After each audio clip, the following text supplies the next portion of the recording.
ये हमारे साथ रिसेश शाह जुड़ रहे हैं ईडलवाइस की तरफ से। मिस्टर शाह, अब बाजार में जो आज हमने करेक्शन देखी है, क्या वो एक्सपेक्टेड थी आपको लगता है? और यहाँ से आपको क्या लगता है, हमें कितनी और गिरावट के लिए अभी तैयार रहना होगा, या यहाँ से आपको बाजार बॉटमिंग आउट होते हुए दिखाई दे रहे हैं? किस तरह का नजरिया है आपका?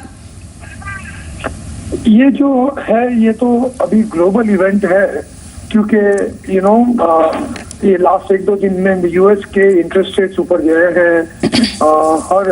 हर इमर्जिंग मार्केट में ये काफी स्ट्रेस है, और इंडिया की इकोनॉमी जो स्लो हो रही है उसकी वजह से इन्वेस्टर्स तो काफी कंसर्न है ही। तो आई थिंक ये जब इश्यूज है, इसका कॉम्बिनेशन होके ये जो आज आई है गिरावट। बट मिस्टर शाह, ये जो कैपिटल कंट्रोल का जो मुद्दा है, जिस तरीके से आप बाहर पैसा ले जाने में, विदेशों में पैसा ले जाके निवेश या एक्विजिशन करने की जो परेशानी अब खड़ी हो रही है, आप कितनी मात्रा में पैसा ले जाएंगे? और दूसरी बात, जो आज रेमिटेंस की दर जो है वो भी कम कर दी गई है, क्या ये मुद्दे जो हैं वो एफआईएस के व्यू को टुवर्ड्स भारत, टुवर्ड्स इंडिया, वो थोड़ा सा नेगेटिव बनाएंगे?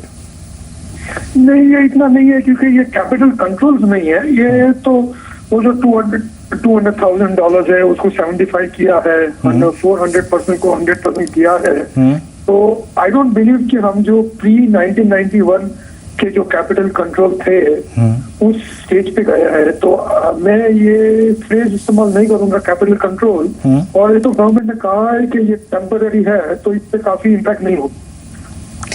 मिस्टर शाह, तो आप ये कहना चाहते हैं कि इस वक्त जो बाजार को ड्राइव कर रहा है वो मैक्रो इकोनॉमिक फैक्टर है, या ग्लोबल क्यूज ज्यादा हमारे बाजारों पर असर डाल रहे हैं? हालांकि इमर्जिंग मार्केट में जो करेंसी फॉल हुआ है वो सबसे डैमेजिंग रुपी के लिए रहा है, तो ऐसे में आप रुपी को कहां तक डैमेजिंग फैक्टर के रूप में देख रहे हैं? आई थिंक रुपी पे तो स्ट्रेस है ही, लेकिन जो गवर्नमेंट ने काफी एक्शन ली है, अभी ये रुपी इधर आने से एक्सपोर्ट में भी थोड़ी इम्प्रूवमेंट हो रही है। तो ये स्ट्रक्चरल प्रॉब्लम है। स्ट्रक्चरल प्रॉब्लम को सॉल्व होते और भी 3-4 महीने निकल जाएंगे, लेकिन आई थिंक इम्प्रूवमेंट के स्टेज पे तो आ गई है। लेकिन on a short term basis all emerging market की करेंसी थोड़ी स्ट्रेस पे है, तो रुपी का भी आई थिंक ऐसा ही हाल होगा। रशिद जी, अगर मैं एक चीज और आपसे पूछना चाहूँ कि क्या NSCL जो इशू था उसके चलते भी लिक्विडेशन प्रेशर जो है वो इक्विटी मार्केट पे आ रहा है, तो आप इससे सहमत हो? नहीं, आई थिंक वो एकदम अलग इश्यू है। आई डोंट थिंक, और वो इश्यू तो काफी 8-10 दिन से ये इश्यू खारिज था, तो उसकी इम्पैक्ट इक्विटी मार्केट पे आई डोंट थिंक इतनी बड़ी आ सकती है जो आज आई है। ये तो ब्रॉडली एज से ग्लोबल इवेंट है, मैक्रो है, और इंडिया की जो स्लो डाउन है और मार्केट जो डाउनवर्ड ट्रेंड में है उसमें थोड़ा करेक्शन था, और वो करेक्शन एंड हो गया है। तो ये आई थिंक ये तो मैक्रो इकोनॉमी को रिफ्लेक्ट करता है।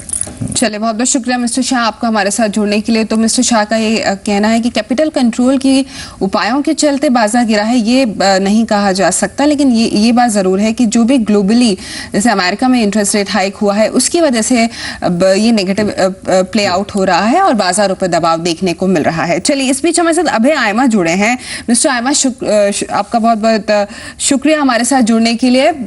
भारतीय बाजार आपको अभी इस वक्त कैसे लग रहे हैं? क्या नेगेटिव यहाँ पर प्ले हो रहा है? क्या एफआईएस का रुझान, एफआईएस की तरफ से जो बिकवाली की जा रही है वो बाजार पर प्रेशर डाल रहे हैं? क्या कारण आपको इस वक्त दिखाई देते हैं?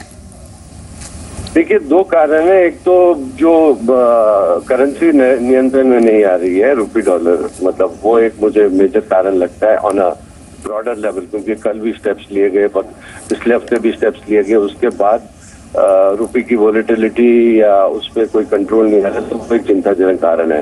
लेकिन आज का मुंह तो मैं इस हिसाब से देखूंगा कि मतलब एक तो सेंटिमेंट काफी खराब है, लेने वाले कम है। अगर उस बीच में किसी ने एग्जेम्पशन या किसी फंड मतलब एज फंड ने या किसी ने एक बास्केट भेज दी हो, तो ऑब्वियसली इम्पैक्ट काफी नेगेटिव आएगा, और क्योंकि सेंटिमेंट इतना खराब है उसका ज्यादा नेगेटिव हो जाता है। तो आज का मैं वन ऑफ मतलब ऐसा एक ट्रेंड नहीं मानूंगा, क्योंकि कल तक तो सब ले रहे थे। तो लेकिन तो शॉर्ट टर्म में ये I would treat as a one off trend, but मेरे को अभी भी रुपी डॉलर के लेके चिंता होती है। ये अभी आप कितना पे देखते हैं फॉरेक्स मार्केट में? क्योंकि ऑलमोस्ट आप देखें बीते 1.5 महीने में, या फिर मैं 45 दिन मान के चलूँ, तो उसमें RBI ने स्पेकुलेशन को कम करने के लिए और साथ ही साथ एक डायरेक्शनल मूव देने के लिए बहुत कदम उठाए। लेकिन अब बात आती है कैपिटल कंट्रोल की। आप मानते हैं इट्स अ कैपिटल कंट्रोल और नॉट? और क्या इसके चलते जो FIs का व्यू है towards fresh investment in India, वो थोड़ा सा हर्ट होगा?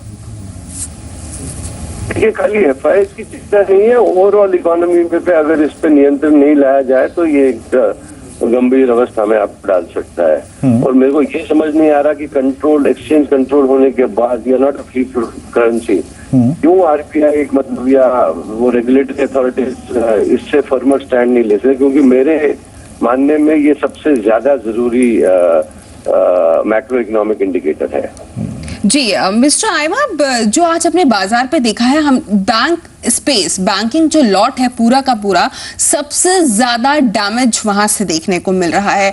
RBI जो लिक्विडिटी सक कर रहा है, ग्रोथ हैम्पर होते हुए दिखाई दे रही है। ऐसे में आपको लगता है कि इस वक्त बैंक पर उसका नेगेटिव असर देखने को मिल रहा है, पूरी अर्थव्यवस्था पर ये एक बड़ा एस्पेक्ट हो सकता है जो हम गिरावट देख रहे हैं उसके पीछे?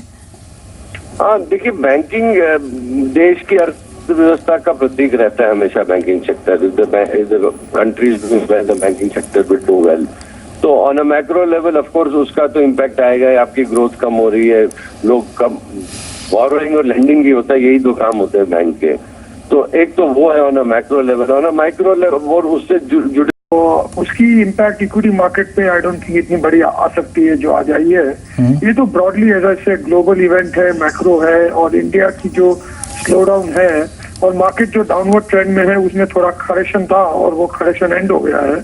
तो ये आई थिंक ये तो मैक्रो इकोनॉमी को रिफ्लेक्ट करता है। चलिए, बहुत बहुत शुक्रिया मिस्टर शाह आपका हमारे साथ जुड़ने के लिए। तो मिस्टर शाह का ये कहना है कि कैपिटल कंट्रोल की उपायों के चलते बाजार गिरा है, ये नहीं कहा जा सकता, लेकिन ये बात जरूर है कि जो भी ग्लोबली जैसे अमेरिका में इंटरेस्ट रेट हाइक हुआ है उसकी वजह से ये नेगेटिव प्ले आउट हो रहा है और बाजारों पर दबाव देखने को मिल रहा है। चलिए, इस बीच हमारे साथ अभय आयमा जुड़े हैं।